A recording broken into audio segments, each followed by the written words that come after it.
let's start with the go forward to the future generations of this game. And Bill Simmons tweeted, I think a week or two ago, Minnesota Timberwolves remind him a bit of the young OKC Thunder.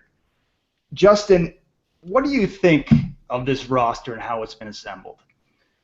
I don't like the Thunder comparison. The comparison I like is Kobe and Shaq, if they didn't hate each other. You're talking about generational talent, big men. Karl-Anthony Towns is already one of the best centers in the NBA, might be there in the next year or two. And then you got this Kobe-esque mid-range shooting Andrew Wiggins, who a lot of people have criticized, and somewhat rightfully so, for being a moderate efficiency scorer for a while. Both of them are just hitting another gear. Since the All-Star break, both are averaging over 20 points per game, which only 24 players in the league are doing right now, and both of them are in the top 10 for field goal percentage. So they're scoring a lot, and they're scoring efficiently, and they're working well off of one another. And when it's easy, well, it's not easy to get cornerstone franchise talents, but it's even harder to find ones that work together, that mesh well. You got Towns' big personality and Wiggins, who's okay stepping out of the spotlight a little bit. I think it's a really, really unique blend of personalities and talent that really sets them up well for the future. Yeah, and interestingly, it's in a small market too. Phil, where does Ricky Rubio come into play? How vital is he to this team? I mean, I feel in certain regards he's a nice kind of veteran presence, even though he's pretty young. But 25, yeah. Yeah, but I'm not seeing him there long term. I honestly think if he was going to be their franchise point guard, they would have made more splashes about it, and you'd see less Zach LaVine at point guard. Titus Young plays in key situations. Like, I don't know. I think he's going to be moved. I mean, there are a lot of teams out there who could use a reliable point guard, and who have some good shooters. I think that he's not part of the group. But one guy who I will say, I know I mentioned LaVine, is actually Shabazz Muhammad. I think he's going to play his way into that starting lineup pretty soon. I can really see him and Wiggins on the wing, and I think that's, to me, the exciting part. Justin, in terms of LaVine, I mean, they tried him out kind of at point guard early in the season. What do you think is his natural role? He's a shooting guard. You can play him at point guard. The numbers are so much better when he's at the off-guard position. He can initiate a little bit of the offense, and that's great to have. I think that's a big part of modern offenses, is having more than one player that's creating for everybody. But he's a shooting guard. He's putting up great numbers, and the team is much, much better when he is on that off-guard position. It's nice to see the chemistry that he does have with Ricky Rubio, with Wiggins, with Towns. He's a good running mate for them. But using him at point guard, it's an experiment that needs to die. Sam Mitchell needs to cut that out of his game plan. Phil, it's looking like Cat may make third-team All-NBA. I think it's only happened less than a handful of times. I think Magic Johnson may have been the last rookie to get it.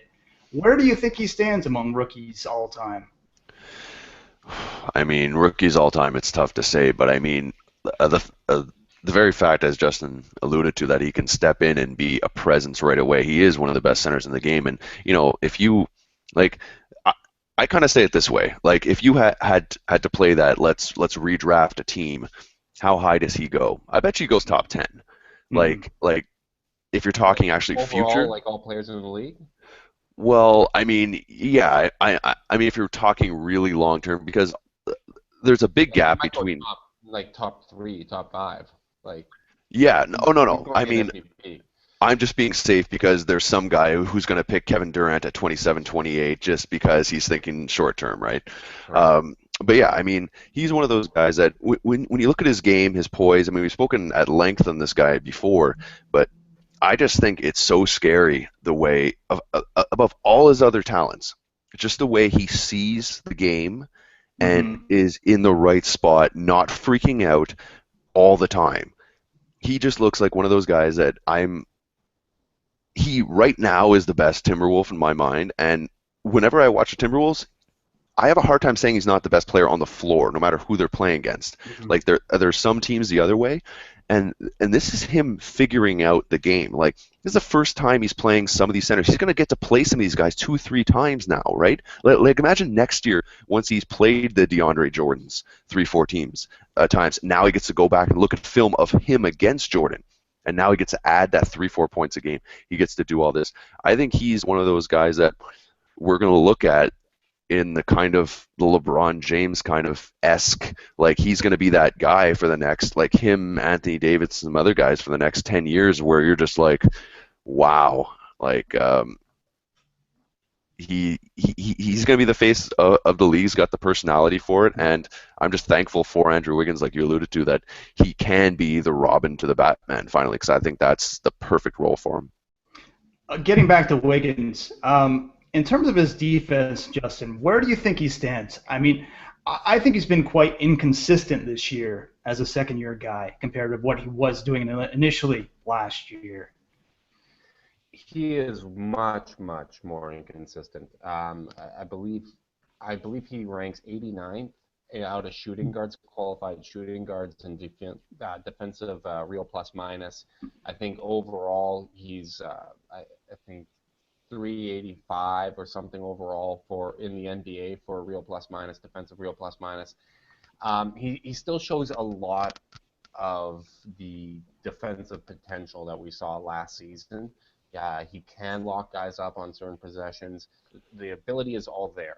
I just think he's taken on a bigger role offensively. He's expanded his game there. Mm-hmm. And it's not abnormal for rookies and second-year players to struggle defensively and try to find that consistency. So I think as the team gets deeper, as they get more balance, as he gains more experience in the league, he's going to develop into a good defender because he really does have all the tools.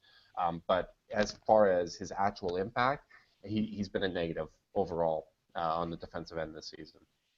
Phil, last question on the Timberwolves. Sam Mitchell, is he going to be around next year?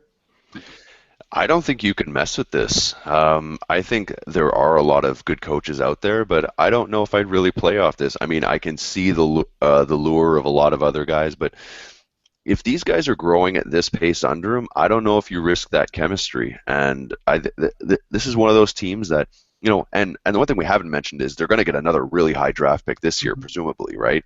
So if you're able to add a guy like, who knows if a Jamal Murray's in the cards? Who knows if a lot of these guys, I mean, maybe they don't get a 1-2 pick, but this is one of those few teams that I love trades and theories in that. And outside of Ricky Rubio, maybe even selling high on Zach LaVine just because I'm bullish on Shabazz Muhammad, I don't know if I touch this team. I would just let this grow, and if it's working with the coach, I mean, if there's anything that stops the development or there's any issues, I may relook at that, but I don't know if I want to stop this train from running.